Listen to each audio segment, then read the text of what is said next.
Hey everyone, my name is Wedge and I gotta tell you, today we're taking a wild ride. The standard deck tech is unlike anything we've seen from Guilds of Ravnica so far. Honestly, it's ridiculous. I can't wait. This 5-color weirdness has gone undefeated in leagues online, and we're gonna go over it together. If you want something truly different, something way out of left field, this is what you want. I do hope you enjoy the deck tech, and if you do, remember hit the like button right below the video. It helps out a lot. Seriously, it does. It actually does.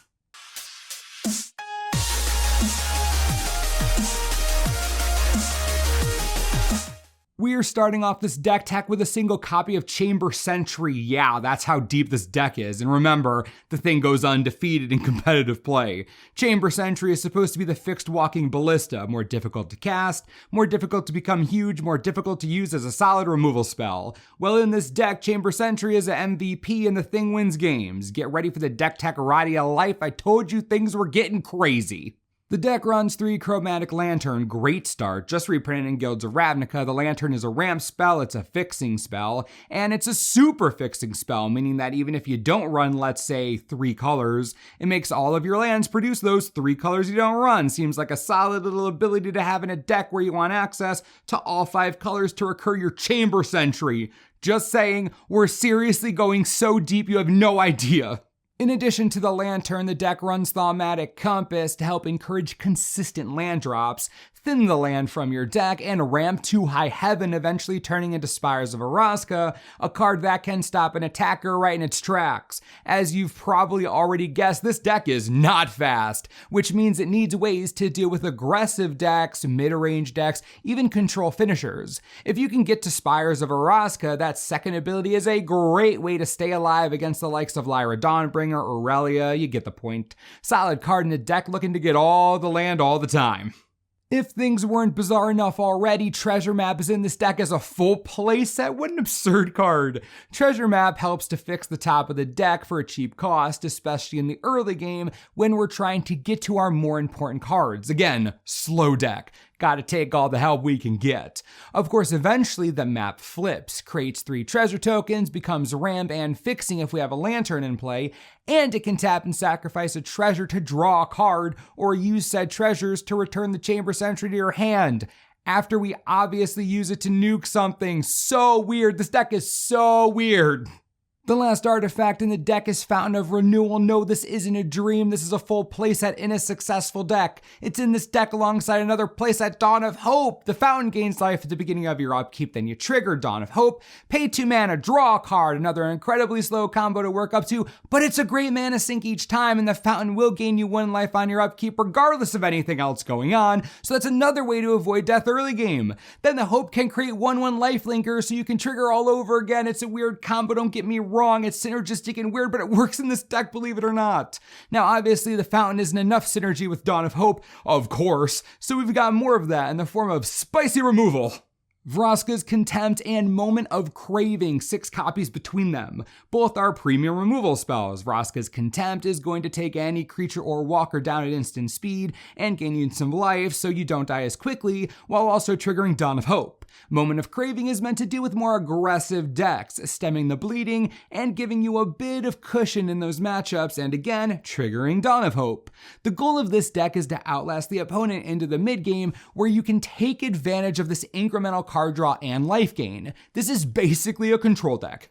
To further prove that we're running some control nonsense, the deck is packed with even more removal. The Eldest Reborn, Cast Down, and Cleansing Nova. All of these cards exist to do one simple thing: help you survive. Eldest Reborn forces a sacrifice, then a discard, then lets you bring back the best of what's dead, which will force your opponent to deal with it. Another solid way to slow the game down a bit over the course of 3 turns. Cast Down, cheap removal spell, works perfectly against most anything in mono red or mono green aggro, the decks that have to go under you the fastest. And finally, Cleansing Nova. This is going to be the new standard for unconditional board wipe in white. Settle the Wreckage is based on attacking creatures and doesn't hit Shalai players, but Cleansing Nova has versatility and doesn't target at all. Creatures, enchantments, artifacts, nothing is safe. This isn't Day of Judgment, but it'll do just fine. Wipe out entire boards and help you survive. Again, the only reason any of these cards exist.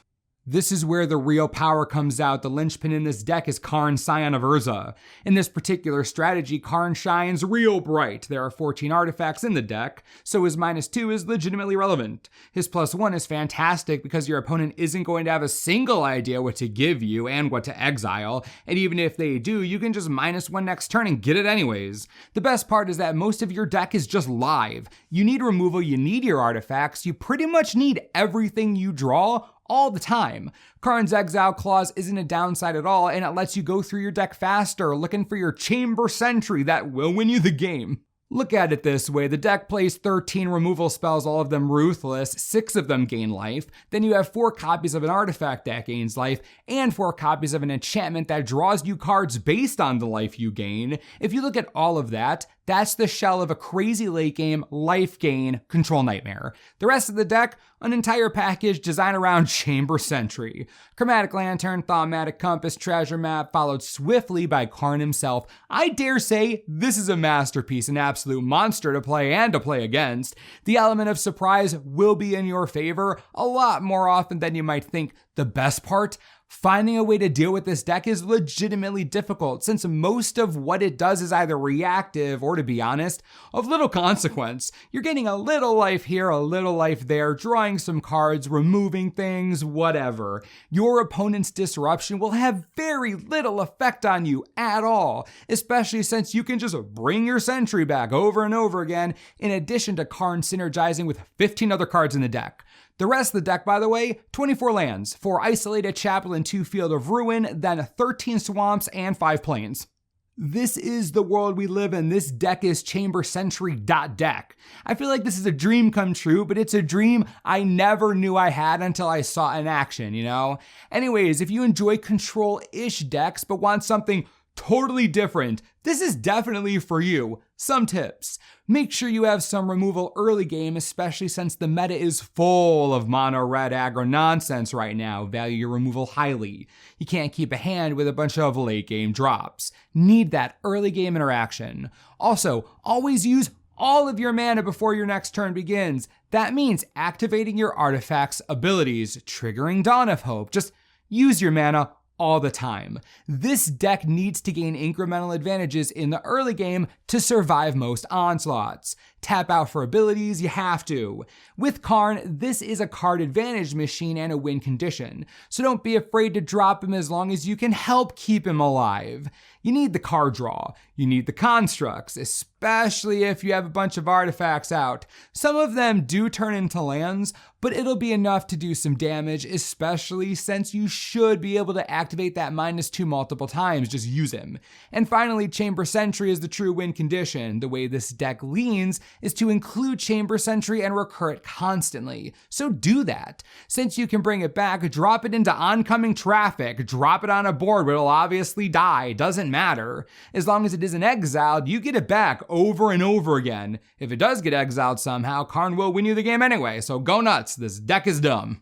Let's talk sideboard. Aggressive decks are all the rage at the beginning of a new standard meta, so let's start there. We have to get a little lower to the ground, which means running more Moment of Craving. Double up on it. You could even run Price of Fame against Selesnya tokens for Tristania and Amara, Golden Demise ends token strategies as well as most mono red decks, along with an additional cast down. Remember, low to the ground, so there are a ton of early game removal to bring in. The deck is pretty well positioned against mid-range strategies though, but adding another Eldest Reborn is a really good call. Then finally for control, you're also set up decently well. Get some duress in there for disruption, and that should be enough to keep your advantage after game 1. I love this deck. I love it so much, and I hope you do as well. I want to hear all of your thoughts about it, so please comment below and we'll chat. I've had a ton of input about the playability of this deck, so if you have questions, I have answers from grinders and pros themselves. This strategy is hilarious and a breath of fresh air for standard strategies. Click the first link in the description to see the entire list if you want, and ordering from TCG Player would be nice since, they help keep the lights on, but no pressure. And as always, thanks for watching and we'll see you next time.